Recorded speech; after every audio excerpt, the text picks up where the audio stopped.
Hey, what's up? Pastor Kevin here. Thank you so much for joining us right here at the church at Visalia, the church online. I'm really honored that you are hanging out with us today, because today we're going to be talking about something that you are most likely struggling with. Most likely, you are in the waiting game. You are waiting.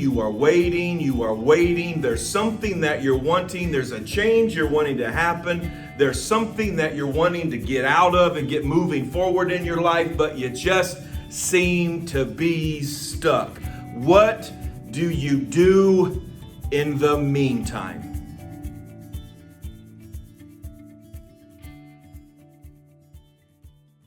You know, a few days ago, I put this video up online on Facebook. I do a thing called Tuesday's Tips, and when I did this, there was quite a good response to it. And over the course of the last couple days, I couldn't shake this topic. I just felt like that I need to talk to you about it. I don't know all the way why, but I feel like that I need to talk about this subject with you at the church at Visalia. And what the subject is this, what do you do in the meantime?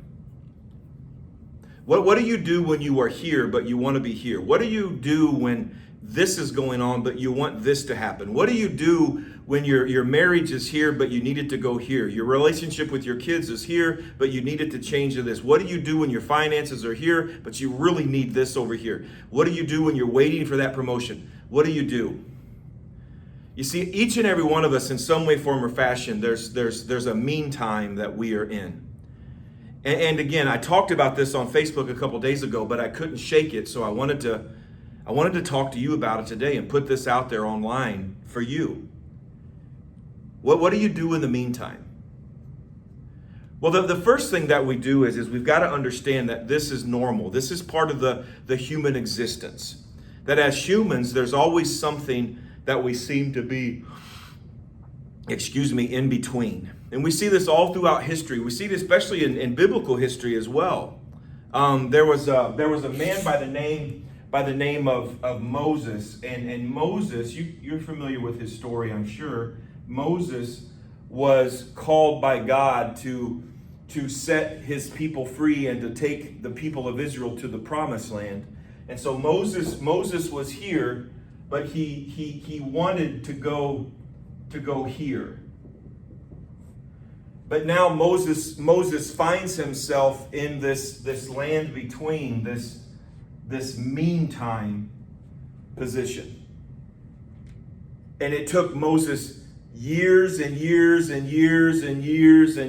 to transport the people of God from where they were to where they were supposed to be. In fact, it ended up being handed off, not Moses doing it, but handed off to Joshua, and he's the one that finished it.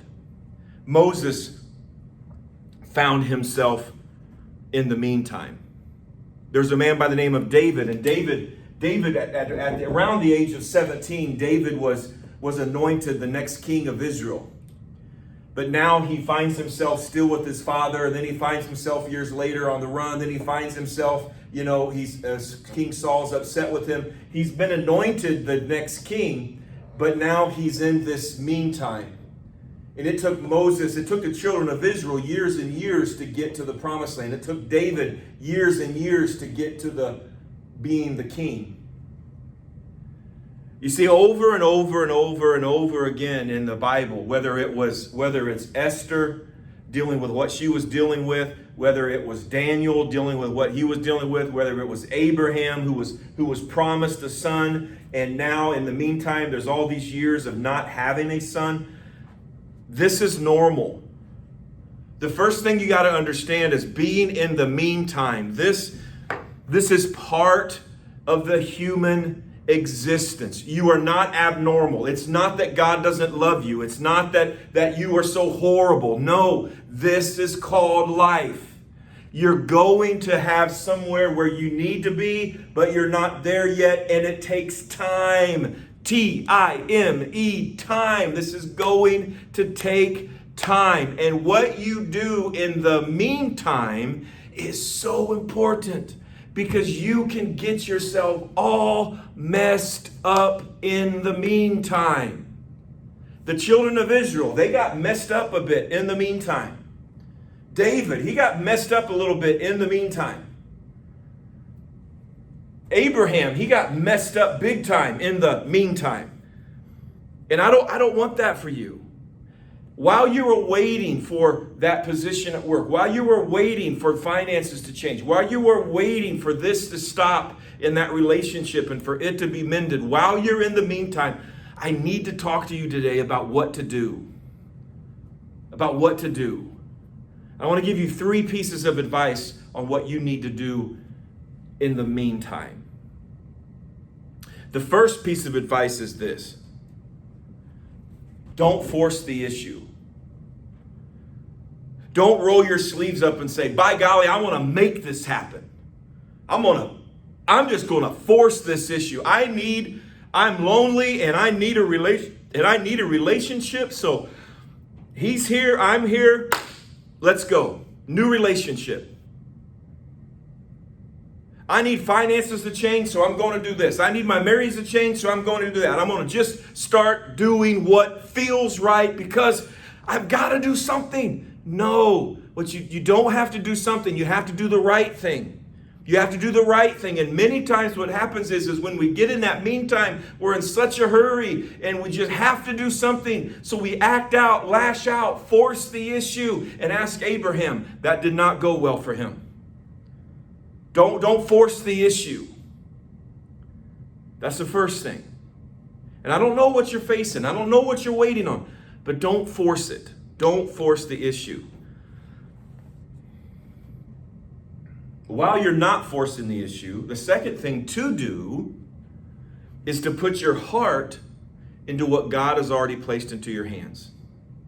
Put your heart into what God has placed into your hands. If you are needing a job that pays more money, put your heart into the job you currently have. Don't give a half-butt effort. Excuse the French there. Don't give a half-butt effort in your current job and expect God to give you a promotion. You've got to be faithful with the current job that you have. If you're looking for a promotion at work, be faithful with the position that you currently have. If you're looking for your marriage to change and for this to happen and that to happen, be faithful with what you're doing currently right now in the position that you are in now as a couple. Be faithful with where you are now as a parent. Be faithful with where you are now as a friend. Put your heart into what God has placed into your hands. So many times we are looking forward to this so much, we don't really care for where we are now and we don't give our best. God's given us a biblical principle, a principle in the Bible that's for all of life, believers or non-believers. And it's this, is if you're faithful in the small, you'll be faithful with much. Which also means if you're unfaithful in the small, you'll be unfaithful with much. And God is waiting to see how you handle this before he can take you there. You see, David was faithful here with his little sheep. He was a sheep herder, and he protected them against the lion. He protected them against the bear.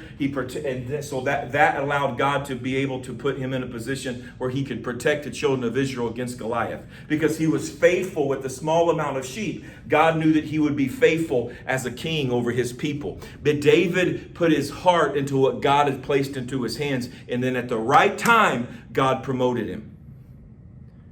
If you're leading a group and it's small, be faithful with the few that you have now, and God will promote you and give you many. So if you're in this meantime, which I'm sure you are if you're watching this, number 1, don't force the issue. Number 2 is put your heart into what God has placed into your hands. And then number 3 is this: find someone to partner up with you in prayer.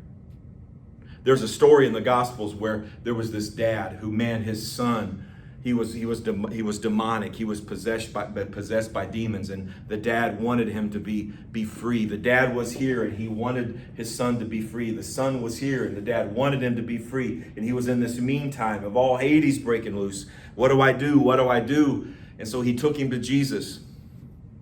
And when he took him to Jesus, he took him to the disciples, and the disciples were not able to deliver him. So he just wanted this to happen. So he saw Jesus and he took him to Jesus. And Jesus looked at the disciples and said, listen, this hard thing it doesn't come out except for by prayer and fasting. By prayer and fasting. And if you are in this meantime area, what I want to encourage you to do is I want to encourage you to fast and pray and then find somebody with you. Partner up with someone and say, hey, this is where I am. This is where I need to go. This is what's happening. This is what needs to happen. This is what I just found out about my kids. Man, I need God to move and to act on our behalf. Will you pray with me? Will you fast with me? Find someone, another believer, to agree with you in prayer, to fast a meal a week. And you begin to fast and you begin to pray and you begin to put your trust in God that He will do supernatural things in the middle of this meantime. Fast and pray. Look for someone to partner up and fast and pray.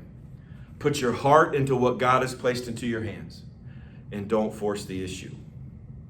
Listen, it's coming.